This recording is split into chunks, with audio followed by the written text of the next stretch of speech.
제가 봉독하겠습니다.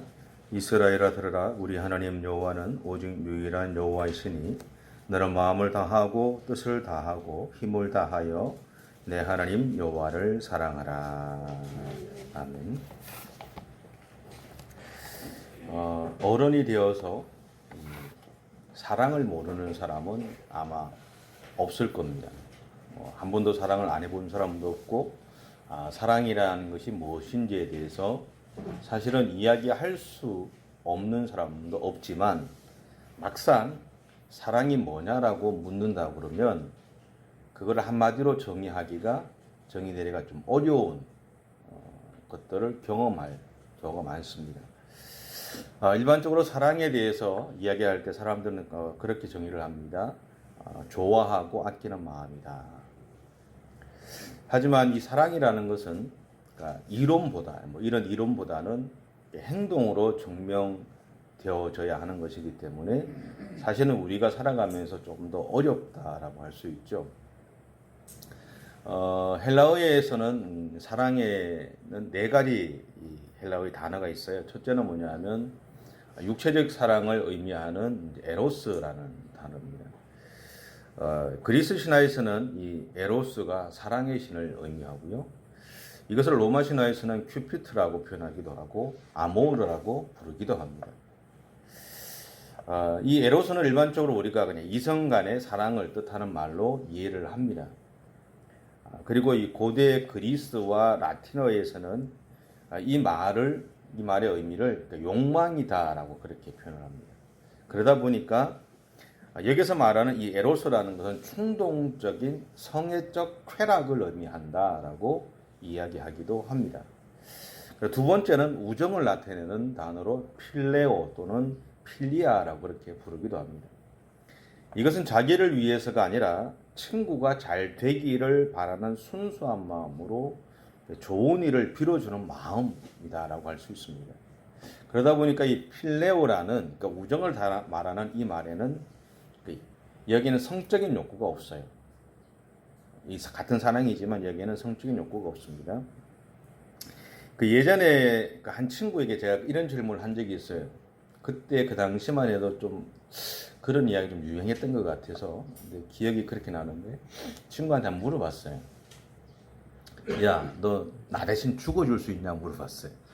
제가 그렇게 질문했지만 질문하면서 제가 제 스스로에게 물어봤어요. 그 친구를 위해서 내가 죽어줄 수 있을까? 나는 없을 것 같아요. 그런데 못했죠. 물어봤어요. 너 나 대신 죽어줄 수 있냐? 그랬더니만 이 친구가 딱 듣더니만 잠깐 생각을 하더라고요. 생각을 하더니만 뭐라고 표현하느냐 하면, 내가 너를 위해서 죽어줄 수는 없다. 그런데 만약에 네가 감옥에 간다 그러면 내가 내 대신 감옥에는 갈 수 있다 그러더라고요. 근데 그 이야기를 들으면서 참 기분이 좋은데 또 생각을 해봤어요.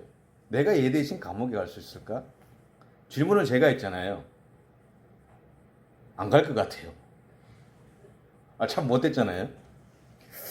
근데 그 친구의 대답처럼요, 친구를 믿어주고 친구가 어려울 때 함께 있어주고 세상의 동반자로 서 있어주는 것이 이제 필레오의 사랑이다.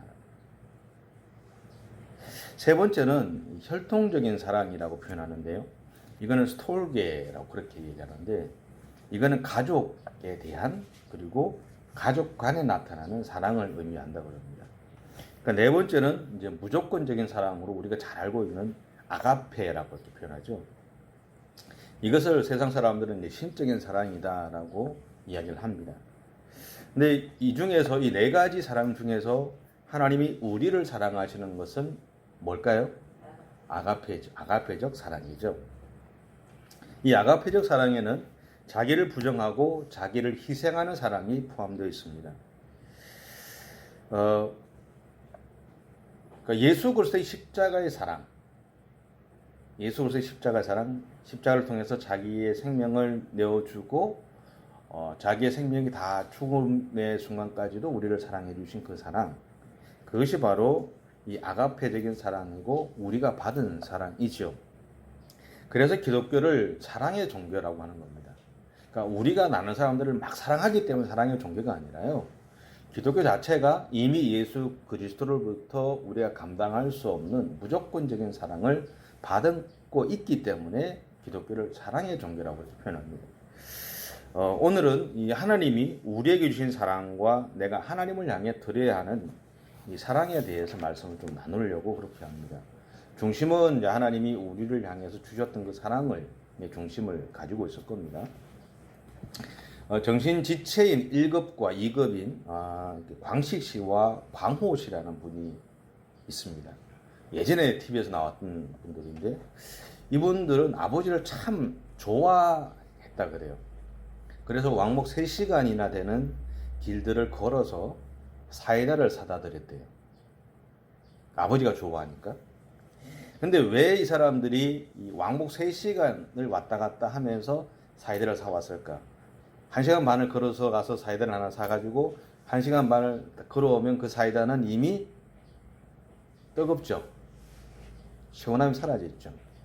근데 왜 그러냐면 그 차비를 아껴서 아버지의 약을 사기 위해서 그렇답니다. 그러니까 생활이 넉넉하지 않으니까. 그리고 그들은 항상 아버지를 양옆에서 모시고 있었다 그래요. 한순간도 아버지를 떠나지 않았다라는 거죠. 저는 그런 생각을 한번 해봤어요. 우리가 하나님을 사랑한다는 것, 그러니까 하나님을 사랑하는 모습이 어떤 걸까? 방금 이야기했던 이 광식 씨와 광호 씨의 모습은 아닐까라는 생각을 해보게 됐습니다. 성경은 우리를 향해서 하나님을 사랑하라고 이야기합니다. 오늘 본문에도 그렇죠. 하나님을 사랑하다. 내 마음과 뜻과 정성을 다해서 하나님을 사랑해라. 그렇게 얘기해요. 그러면서 성경이 우리에게 보여주는 것은 뭐냐면 우리를 사랑하시는 하나님의 모습입니다. 우리를 향해서 하나님을 사랑하라고 이야기를 하고 나서 성경 전반에서 우리에게 보여주는 것은 우리를 사랑하고 계시는 하나님의 모습이다라는 거죠. 우리가 하나님을 사랑하는 모습이 아니라 하나님 그분이 우리를 사랑해 주시는 모습들을 성경은 우리에게 보여주고 있다라는 겁니다. 자, 창세기 31장에 보면 야곱이 자기 가족들과 함께 야반 도주를 합니다. 야반 도주를 했는데 그의 외삼촌인 라반이 그 야반 도주한 야곱의 일행을 쫓아가요. 쫓아가는 이유가 있어요. 물론 자기 딸들의 가족들을 데리고 갔기 때문에 그것도 있겠지만 가장 중요한 게 있어요. 그게 뭐냐면 자기 가정에서 신으로 섬기고 있었던 가정신으로 섬기고 있던 드라빔이라는 게 있습니다. 그게 사라진 거예요. 야곱의 일행이 사라지고 나서 그게 사라졌어요. 사실은 그걸 누가 가져갔어요? 성경에 보면 둘째 딸인 라헬이 가져가죠. 근데 야곱은 몰랐어요. 그러니까 그게 없어졌으니까 이 라반이 막 쫓아가게 되는 거예요. 왜? 책망하기 위해서라기보다 가정신을 가져가서 그걸 다시 돌려받으려고. 어쩌면 부족 같은 존재죠. 그런데 그런 라반에게 하나님이 찾아오셔서 이렇게 말씀하세요.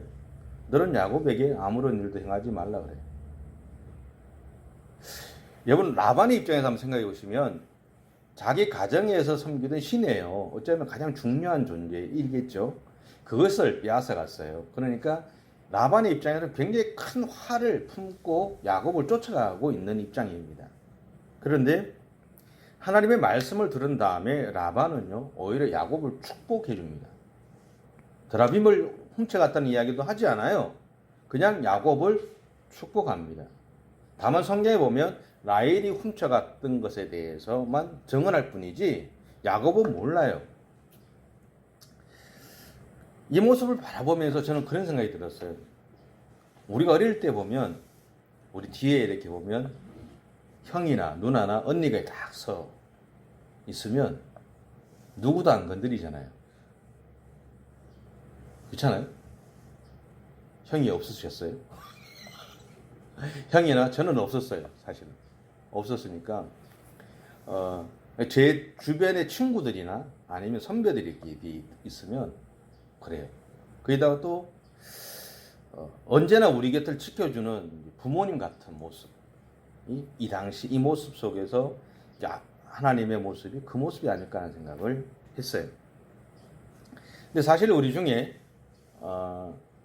그 누구도 직접 하나님을 만난 사람은 없어요. 있으세요? 만나보셨어요? 저는 직접 하나님을 만나본 적은 없는 것 같아요. 물론 기도하면서 느끼는 것도 있지만 직접 하나님을 만나보지는 못했어요. 그런데 우리가 부모가 되어서 분명한 것은 뭐냐면 부모가 된 다음에 하나님의 마음을 깨닫게 되더라라는 거죠. 그리고 그 이전에는 우리의 부모님을 통해서 또는 우리의 신앙의 선배들을 통해서 하나님을 알아갔던 경험은 있습니다. 그리고 이런 경험들이 모여서 내가 하나님을 만났다라고 자신 있게 말하게 되죠. 실제로 하나님은 때로는 부모님의 모습으로, 때로는 친구의 모습으로, 때로는 이웃의 모습으로 우리 인생에서 자주 만나 주시고 계시죠. 우리가 그것이 하나님인지 모를 뿐이고 그렇게 인정하지 않을 뿐이지만 사실은 하나님은 끊임없이 우리 주변에서 부모님의 모습, 친구의 모습, 이웃의 모습, 여러 가지 상황들 가운데서도 계속 우리를 만나주고 계신다라는 겁니다. 왜냐하면 하나님은 우리의 삶에서 어느 곳에도 계시지 않은 곳이 없기 때문에 그렇습니다. 예전에 제가 청년들 가르칠 때 그런 이야기 했어요. 하나님이 어디 계시겠냐 물어봤어요. 하나님이 어디 계시겠냐. 하나님이 어디 계시겠냐.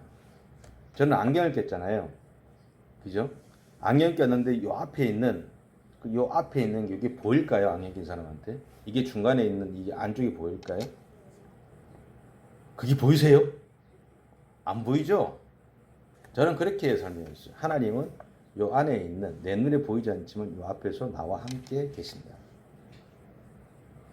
그러면 내가 비록 보지는 못하지만 하나님은 나에게 있어서 가장 앞에 서서 나를 바라보고 계시고 나와 함께 일하고 계시고 나와 함께 호흡하시고 나와 함께 동행하고 계시다라는 거죠. 그렇게 하나님은 만나주고 계신다라고 저는 믿어요. 창세기 32장에 보면 야곱이 외삼촌 라반과의 만남을 끝내고 나서 고향으로 떠나갈 때 하나님의 군대를 만나게 하시는 장면이 나옵니다.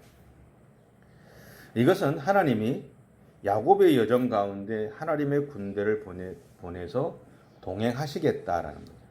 하나님의 군대와 함께 야곱의 여정을 함께 행해 주시겠다라는 것을 의미합니다. 근데 이 장면을 보면 또 하나 생각나는 장면이 있죠. 여호수아가 여리고성을 딱 향해서 나아가기 전에 여리고 평야에서 유월절을 지고 다 지내고 나서 여리고성을 딱 가는데 하나님이 누구를 만나게 하세요? 혹시 기억나십니까? 하나님의 군대 대장을 만나게 하세요. 그러시면서 그 상황을 어떻게 하냐면 여리고 평지에서 여리고 성으로 갈 때 그들이 요단을 건너가면서 그들에게 있어서 가나안 정복 전쟁은 가나안 땅을 차지하는 전쟁은 그들의 싸움이었어요. 그런데 여리고 평지에서 여리고 성으로 갈 때 하나님이 그들에게 하나님의 군대 대장을 만나게 하신 다음에 더 이상 그들의 전쟁이 아니었어요. 가나안 땅을 정복하는 전쟁은 하나님의 전쟁이 되신 거예요. 하나님이 전쟁이 되어서 하나님이 친히 그 전쟁을 치르게 하셨다는 것을 기억하셔야 돼요. 하나님이 그들과 함께 하셔서 그들만 혼자 보내서 그 전쟁, 그 땅을 차지하게 한 것이 아니라 하나님이 하나님의 군대 대장을 앞장세워서 하나님의 군대를 앞장세워서 그 전쟁을 치르시고 쉽게 보면 이스라엘은 거기서 떨어지는 부스러기만 이렇게 건지게 하셨다라는 거예요. 여러분, 하나님은 과거 이스라엘의 역사에서만 그렇게 존재하신 것이 아니다라는 거죠. 오늘 나의 인생에서도 하나님은 나로 하여금 하나님이 인생을 살아가게 하고 계신다라는 거예요. 우리가 예수 믿기 전에는 내 인생이었습니다. 예수 믿기 전에는 소위 말하는 손바닥에 그려져 있는 운명선, 생명선, 돈선 이런 거 다 있다 그러더라고요. 그것처럼 내 인생이 그렇게 결정되어 있었다 그러면 예수 믿은 다음에는 나에게 있는 그 모든 것들이 예수의 피로 다 쉽게 없어져 버린 거예요. 그 다음부터 내 인생은 덤의 인생이죠. 예수 그리스도가 나를 그분의 핏값으로 사셨기 때문에 내가 내 인생의 주인이지만 내 인생은 하나님의 것이다. 내가 살아가는 그 삶은 더 이상 나만의 인생이 아니라 하나님이 열어가시는 하나님의 인생을 내가 살아가고 있게 된다라는 것을 의미한다라는 거예요. 그래서 나는 내 인생인데 뭐, 내 몸인데 뭐, 내 삶인데 뭐, 내가 살아가고 싶은 대로 살아가야지. 기독교인의 입장에서는 그것이 올바른 생각이 아니다라는 거예요. 예수를 믿은 다음부터 내 인생은 나만의 것이 아니다. 하나님의 것이다라는 거예요. 그리고 하나님은 과거의 이스라엘의 역사 속에서 그들이 행하는 그 모든 일들 속에 함께 하셨던 것처럼 우리에게도 하나님의 군대를 보내셔서 우리와 함께 하시고 우리가 치러야 될 모든 전쟁들을 먼저 치러 가신다라는 거예요. 우리가 해야 될 거는 떨어지는 부스러기를 거두기만 하면 되는 겁니다.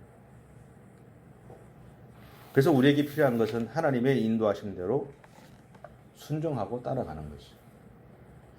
여러분, 이것이 우리가 받은 하나님의 사랑입니다. 또한 누가복음 15장에 보면요, 아버지의 재산을 받아서 멀리 떠났던 둘째 아들을 만나게 됩니다. 그는 그곳에서 어느 곳에 갔는지 몰라요. 근데 아마도 돈이 생겼죠. 돈이 많이 생겼어요. 그러면 쓰고 싶잖아요.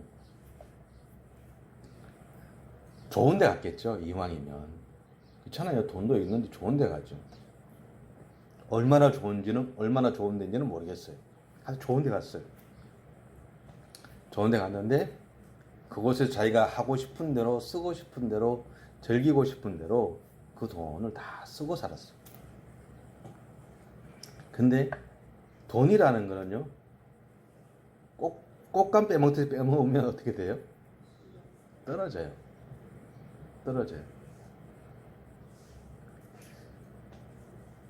그러다 보니까 그동안 자기 주변에 있었던 친구들이 다 떠나버려요. 그 친구들은 그 사람을 봤을까요? 그 사람이 가지고 있는 돈을 봤을까요? 돈을 봤죠. 빈털터리가 됐는데 누구 하나 자기를 돌봐주지 않아요. 성경에 보면 돼지가 먹던 쥐염 열매를 그 돼지우리에서 같이 먹으면서 돼지를 쳐주는 일들을 했다라고 하죠. 그러다가 보니까 어느 순간 아버지가 떠오르게 된 거예요.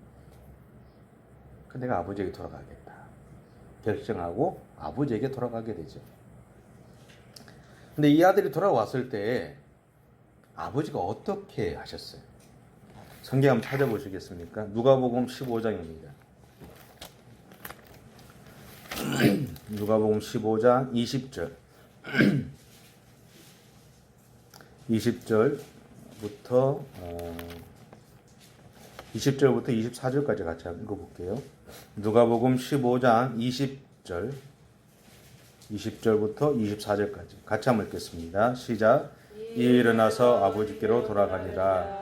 아직도 거리가 먼데 아버지가 그를 보고 측은히 여겨 달려가 목을 안고 입을 맞추니 아들이 이르되 아버지 내가 하늘과 아버지께 죄를 지었사오니 지금부터는 아버지 아들이라 일컬음을 담당하지 못하겠나이다 하나 아버지는 종들에게 이르되 제일 좋은 옷을 내어다가 입히고 손에 가락지를 끼우고 발에 신을 신기라. 그리고 살찐 송아지를 끌어다가 잡으라. 우리가 먹고 즐기자. 이 내 아들은 죽었다가 다시 살아났으며 내가 잃었다가 다시 얻었노라 하니 그들이 즐거워하더라. 아멘. 여러분, 이것이 나를 향한 하나님의 마음이에요. 그러니까 우리가 신앙생활을 하고 믿음의 길을 가지만 죄 짓지 않고 사는 사람은 없죠. 근데 죄를 지을 때 우리 안에 드는 게 뭐냐면 내가 이 죄인이 하나님 앞에 설 수 있을까? 라는 고민들을 하게 됩니다. 그러면서 그 고민들이 우리로 하여금 하나님 앞에 서는 시간들을 줄어들게 만들어요. 하나님과의 관계를 조금씩 자꾸 멀어지게 만들죠. 여러분, 아담과 하와가 범죄한 다음에 그들이 하나님 앞에서 어떻게 한 것 같으세요? 하나님이 그들을 찾아올 때 그들이 숨었죠.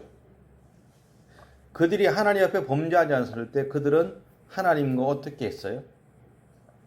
하나님을 찾으면 항상 하나님 앞에 하나님 나 여기 있어요. 하나님 나 여기 있어요. 자신 있게 당당히 하나님 서죠. 근데 범죄한 다음에 그들은 하나님 앞에서 숨어버렸어요. 죄가 무서운 게 뭐냐면 하나님과 나의 관계, 거리를 멀리 만든다라는 거예요. 멀어지면 멀어질수록 하나님과 나와의 관계가 점점 소원해지고 내가 하나님을 느끼고 하나님을 경험하는 자리가 점점 사라지기 시작한다. 그것이 가장 큰 문제입니다. 예수 그리스도를 하나님이 우리에게 보내셨던 이유는 뭐냐면 네가 죄인이지만 그럼에도 불구하고 그 죄로 인해서 나와의 관계를 계속 멀리할 것이 아니라 예수를 통해서 나와의 관계를 더 가까이 하라는 이야기입니다.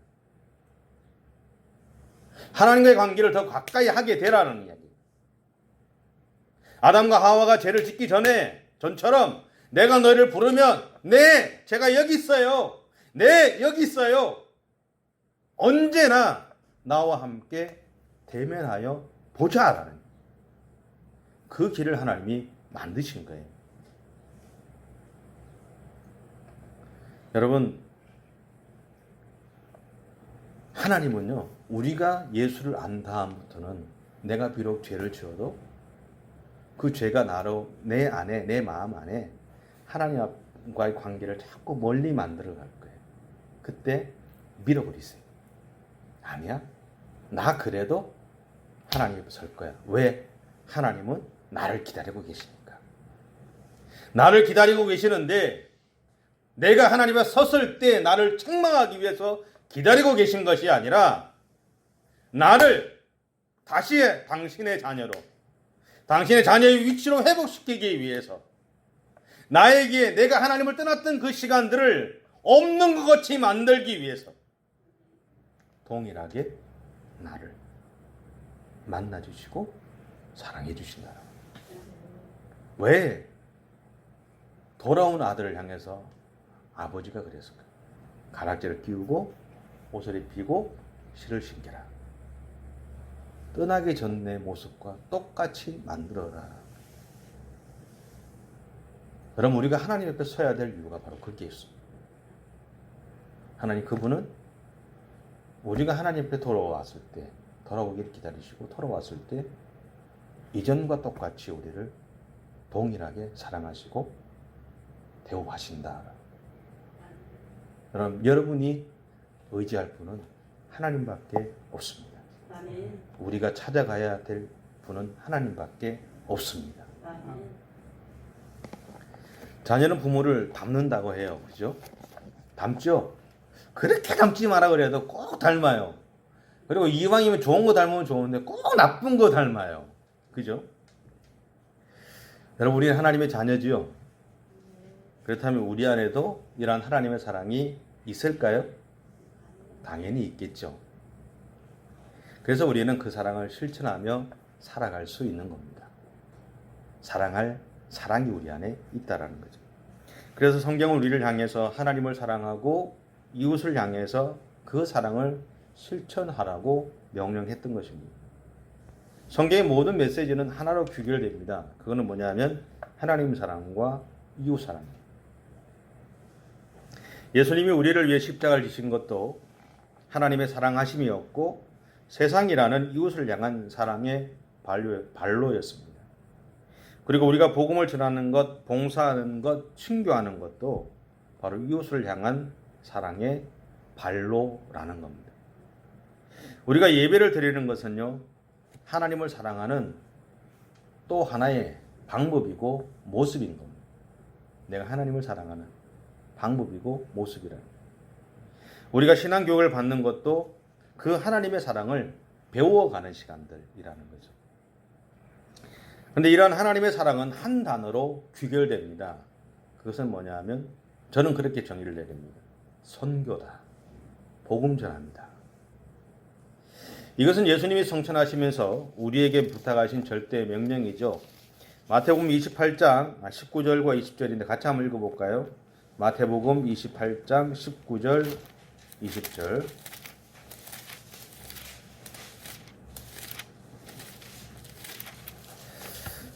마태복음 28장 19절 20절. 자, 같이 한번 읽겠습니다. 시작. 그러므로 너희는 가서 모든 민족을 제자로 삼아 아버지와 아들과 성령의 이름으로 세례를 베풀고 내가 너희에게 분부한 모든 것을 가르쳐 지키게 하라. 볼지어다 내가 세상 끝날까지 너희와 항상 함께 있으리라 하시니라. 아멘. 여러분, 사랑하는 사람에게는 내가 아는 가장 좋은 것을 주고 싶어 합니다.